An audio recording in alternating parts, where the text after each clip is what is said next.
একটা রমজান মাসে একজন মানুষ চাইলে তার আগের বছরের সমস্ত গুনাহ, সমস্ত পাপ, সমস্ত অপরাধ এই সবগুলোকে ভ্যানিশ করে দিতে পারে এবং আগামী এক বছরের জন্য সে নিজেকে নিষ্পাপ করে ফেলতে পারে। একটা রমাদান একজন মুসলমানের গোটা জীবনকে সফল করার জন্য যথেষ্ট, ইনশাআল্লাহ।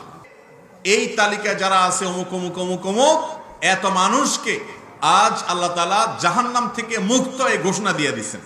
এটা দেখে দেখেও পড়তে পারেন, মুখস্থ না থাকলে অসুবিধা নেই, লিখে আপনি সেটা দেখে দেখে পড়েন, অথবা ইউটিউবে আছে সেখান থেকে শুনেন।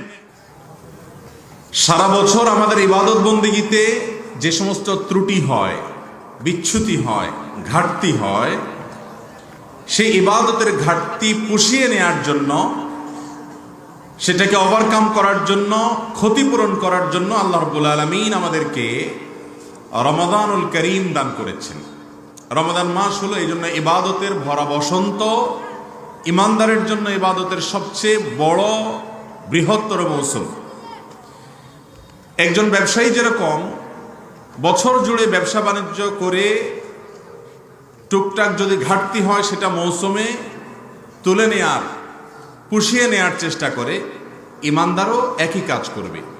সারা বছর সালাতে নামাজে ত্রুটি হয়, ঠিকঠাক মতো হয় না, হক আদায় করা